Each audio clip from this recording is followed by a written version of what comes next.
Hey, welcome back to another conversation on the Grow Together podcast. My name is Anna, and I am so confident that you are going to be encouraged by this conversation today. Like we've shared the last few episodes on Grow Together, is that this year we're focusing on having conversations with young women who are preparing for ministry at different Assemblies of God colleges and universities across the U.S. Today's conversation is coming from Southwestern Assemblies of God University in Waxahachie, Texas.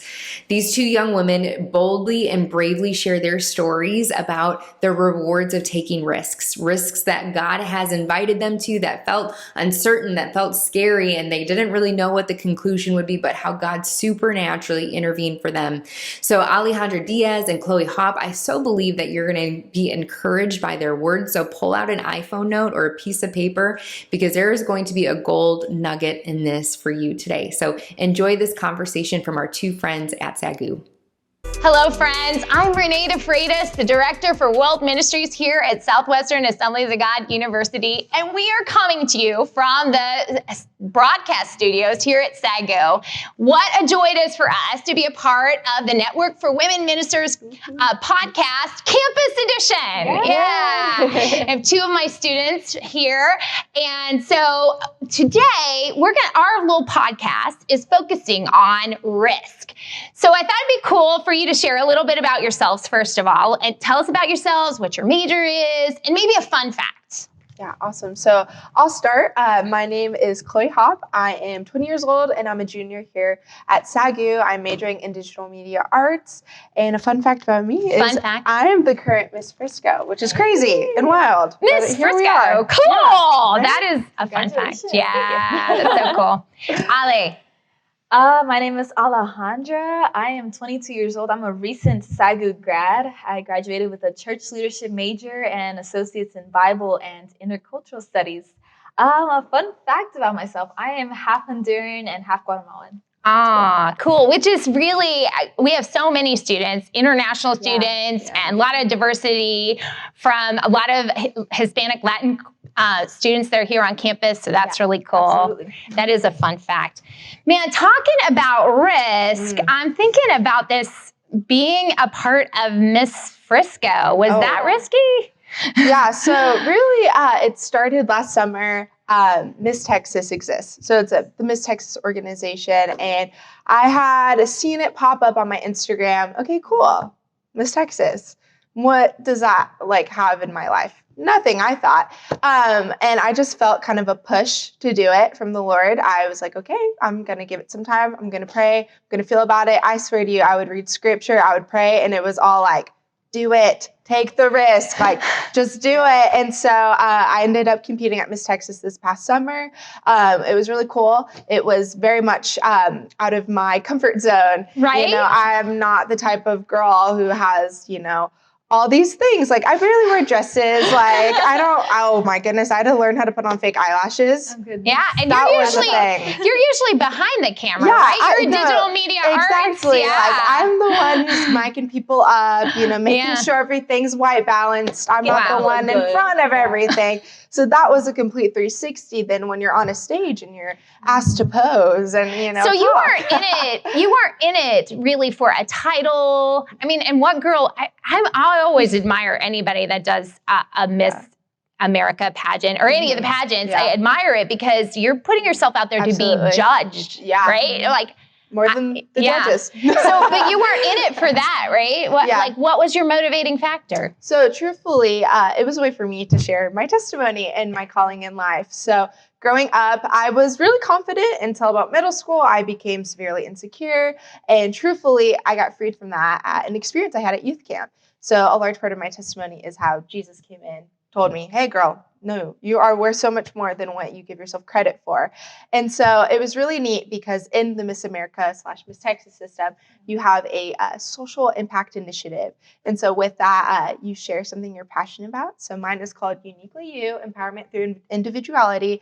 And I'm just able to tell people that they are worth so much more than what they believe, you know, that they're created for a purpose by a God who doesn't make mistakes. And what's really cool about that is, you know, I'll be able to have that conversation in the interview room. Frequently judges are like, how did you get to this point? And I'm like, I'm so glad you asked, you know, and I'm able to tell them about that pinpoint moment at youth camp of 2017. And that's really cool. And then I'm able to have conversations with the girls, you know, who are also competing. But then I'm also able to have those questions asked on stage. Wow. So then I'm able to talk to a whole audience, and even like the platform you have with social media. You know, now as Miss Frisco, like I can share that with Frisco. Like what in the world, you know, I go from just being like little me, did my own thing. And it's like, no, you have a platform to do all these things. And you know why you have it? Because you took that risk. You know, God said, do it. You said, I'm not sure. You did it. And here we are, you know. I giggle because I competed at Miss Texas. I was appointed a title. I didn't necessarily win it to get there. And then I competed at 7 local competitions and failed. And something I thought was funny, the night before Miss Frisco, I was at a women's night and they were talking about how the righteous man falls 7 times and gets back up. And I'm like, I got to a point where I was like, man, why am I even doing this? You know, like I'm not very good at this.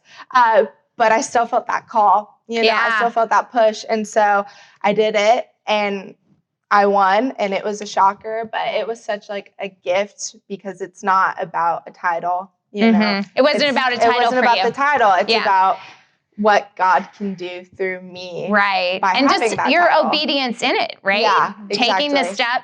And I love the idea of how many, 7 times fail.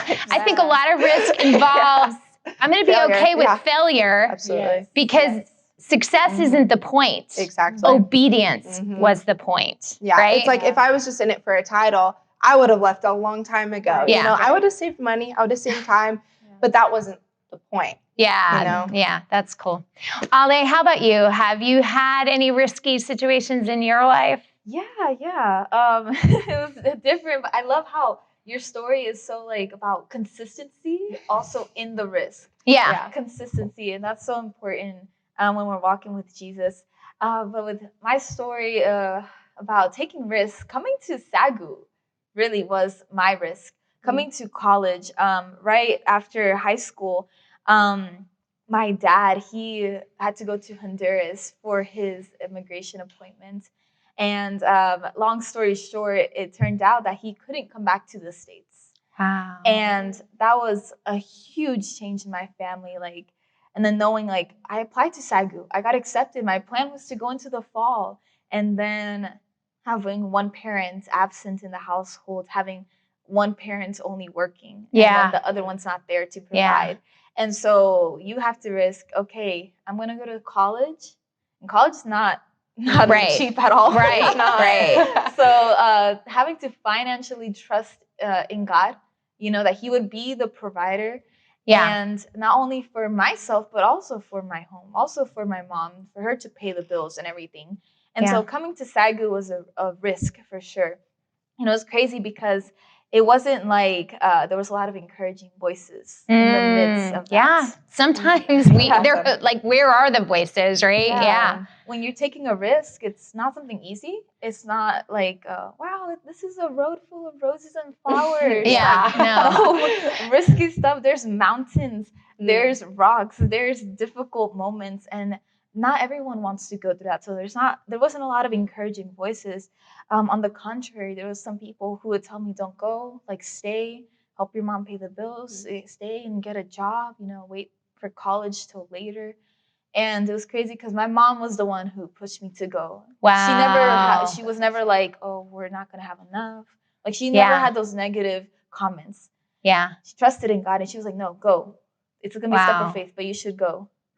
How important it is to have a community of people who also have faith, right? That also trust God, right? Because your mom wasn't saying yes because naturally it made sense. Logically, it was like she was a woman of faith, right, with you, and said go, and that gave you the strength. Because just us taking the risk, it's so important to have a community that also is right there, right? Absolutely. And I wasn't the only one in college. My older brother was in college at the time too. Wow. So it was like 2 students, 2 of your children in college.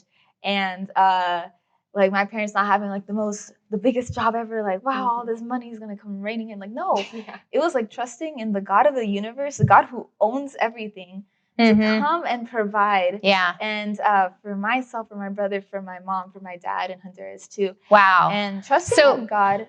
Yeah. So your dad's in Honduras, right? And how long, tell that story. How now we're on the other side of it. One thing we do know, you graduated. Yes. But how you got there, how did that happen? Yeah, absolutely. So trusting in God in that journey was not only about finances, but also God being my father in those moments where I didn't have my dad physically here in the States.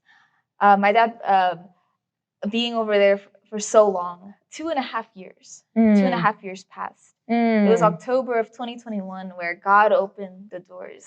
And it was crazy because, immigration, they sent him a letter saying, oh, you're going to be stuck here for 10 years. Like, you're going to get the 10-year punishment. Wow. And it seems like, wow, God, all the doors seem closed. There seems like no lights, no response. I remember praying. Yes.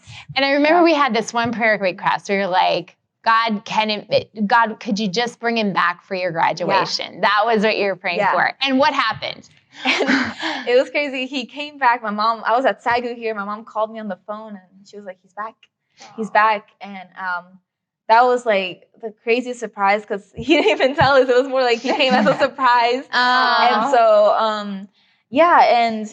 and I remember just thinking like, is this real? Yeah. Like, because in that journey, in your faith journey, when you're taking risks, there's moments of doubts. Yeah. There's moments where you're really low. There's moments where you're like, where's your response, God? Yeah. And I really had to learn those moments. God, it's not about the miracle. It's about falling in love with who you are, despite if you answer yes, if you answer no, if you answer nothing. Yeah. Can I fall in love with you? Can I trust in you for just simply who you are? Not because you blessed me, not because you're going to do a miracle, but because you're simply of who you are. And I had to learn in those moments of doubt, in those moments where I was going low sometimes, not always with the full faith and worshiping God or everything. Like there's moments where as a human, you go low, but God really opened those doors despite what the system said. Yeah. God opened the door and he was here for my graduation. And I just saw how God answered my prayer from freshman year. Yeah. And I remember telling God, if you give me the opportunity to preach in chapel, like I don't want it for my glory. I don't want it so people can see me. Like, no, can my dad be there? Can my dad be there? And I remember praying that in chapel my freshman year. And my very last semester at SAGU, I got the opportunity to preach. And my dad was there. My dad was here already. And he was here for my graduation. And it was just like to see God's faithfulness in the journey of risk, in the journey of doubt, and the journey of all this, like my faith in Jesus and his faithfulness to me, despite everything, was the greatest miracle I could received. So, that's amazing. Because sometimes we have to get past the miracle and really connect with the miracle worker. Right? Yeah. I mean, when I think about even when we see miracles in the Bible, I see how there is some sort of human participation, human risk involved before the miracle happens. So like in your case, like you came to SAGU without having all the money, right? Or did you get all the money first, Ollie? Did you have it all together? Oh, no, absolutely not. Absolutely not, nothing. No, you came to SAGU without having it all together. But once you came and you just trust in God, he began to provide. Yes, I literally like scholarships. And then someone gave me a $5,000 check. Like God just providing in the so many different people. And it was just like, man, God, like you really are faithful. And you really are the one to complete what you said. Like he gave a promise and he completed it. Yeah. Makes me think too about like Peter when he was given or he was in the boat, right? And the waves and all this, and he has Jesus on the water. And in order for him, in order for him to walk on water, what did he first have to do? take a step. Yeah. He had to step out of the boat, Really right? take a Jesus step. didn't levitate him out of the boat. He had to take the risk. You imagine the risk, right? The waves. Yeah. I mean, there's more stories. We were kind of talking about some of the other places where you see this in the Bible. What were you saying, Chloe? Yeah, so like it might not be as risky, but you know, like even when like God did the miracle of turning water into wine, somebody had to go get that water, you know? Yeah. Somebody had to fill the jug with Absolutely. water, and that human participation, putting the water in there. Yeah. Yeah, because it was a big wedding, you know, like that's necessary for that party, you know. And Mary's like, it ran out. We don't have any more, you know. And Jesus, you're the man. Yeah. But somebody had human participation. Other places. Yeah. I can think about Peter. I love Peter so much. His encounter with Jesus, the first time they met, and Jesus is like, hey, throw the net in the water. Yeah, he fished all night. Yeah. No fish. Yeah, he's like, Jesus, teacher, we didn't get any fish all night. We've been stranded here all night, and there was nothing. We caught nothing. And he's like, throw the net. And Peter obeyed and threw the net. And like, man, that net was full of fish. Like they couldn't even pull it in so easily. Like it was full of fish, and God brought all of that together. Because of Peter's obedience and faith in Jesus. Yeah, absolutely. And the fish didn't jump out of the water into the boat. Yeah. Somebody had to put the net into the water. Yes. So risk has to happen in order for us to even experience miracles. And sometimes we see it in a good timing. Sometimes we have to fail 7 times. Sometimes you gotta do it. But you learn a lot in the failure too. That's right. And that's a testament to God. Absolutely. 100%. Absolutely. I know. I always like to see failure, not so much as we put it in such a negative light, but really it is learning. Along the way we learn, and we listen a little more to the Holy Spirit in those processes. Absolutely. Yeah. And I feel like also failure makes the victories so much more greater. Absolutely. Yeah. Yes. Like not to bring it back, but if I won that first pageant ever, like I probably wouldn't have even realized, you know, but like, dear Lord, you know, waiting and putting in that time doing it, you know, that made it way sweeter for me and for my family, you know. It's cool because like I even would say like if the worst thing I can do is fail and learn, then I guess it's really not that bad. Yeah. Absolutely. There's something in it, right? There's something Absolutely. in it. You get something. God doesn't waste any of it. Exactly. Love God. Praise God for that. Yeah. Well, that's kind of, if we're going to talk about risk and we're going to talk about faith, we can't talk about it without thinking about Hebrews chapter 11, right? Yes, all the faith chapters, all those men and women of faith too, right? Yeah, that risk. Man, I think about in Hebrews, one of the women that's named is Moses' mother, who risked putting him in huge waters. I mean, she needs to get some credit for her part in that story. And she put her son in the water, in the basket, and that took some faith too. But all these men and women of faith in Hebrews chapter 11, and then it ends, then as we get into Hebrews 12, the first verse, I love this verse. Because of all these men and women of faith, the writer of Hebrews says, therefore, since we are surrounded by such a great cloud of witnesses, let us throw off everything that hinders and the sin that so easily entangles. And let us run, even with risk, with perseverance, fail 7 times, but you keep going, right? The race marked out for us. That's good. So we take risks, but not alone. We have a community. Absolutely. And as women, we need to be each other's communities. Absolutely. Women in ministry, right? We can't do this alone. We have a community. And how cool that we have the network for women ministers. That's part of this cloud of witnesses for us. And so that we get to be a part of it, that's been a real joy. And so big shout out to the network of women ministers in the Assemblies of God. And thank you for the opportunity to be able to share from our our campus, right? Yeah. Yeah. Also, big shout out to your degree program, which is the Digital Media Arts program. Yes. All the students have been here working for hours, making sure that we have this beautiful studio made and ready, and they'll work tirelessly getting this view together. Yes. So they work hard. Yeah, so big shout out to our program, Digital Media Arts. Yay! Yeah. So Chloe and Ali, thank you so much for sharing your stories, deeply personal stories, and just sharing your journey of faith and taking risks. How cool that we get to share with the listeners of the Network for Women Ministers. And I imagine that our audience is full of a lot of young women that are trying to take risks and figure it out. So it's a blessing for us to be a part of the story.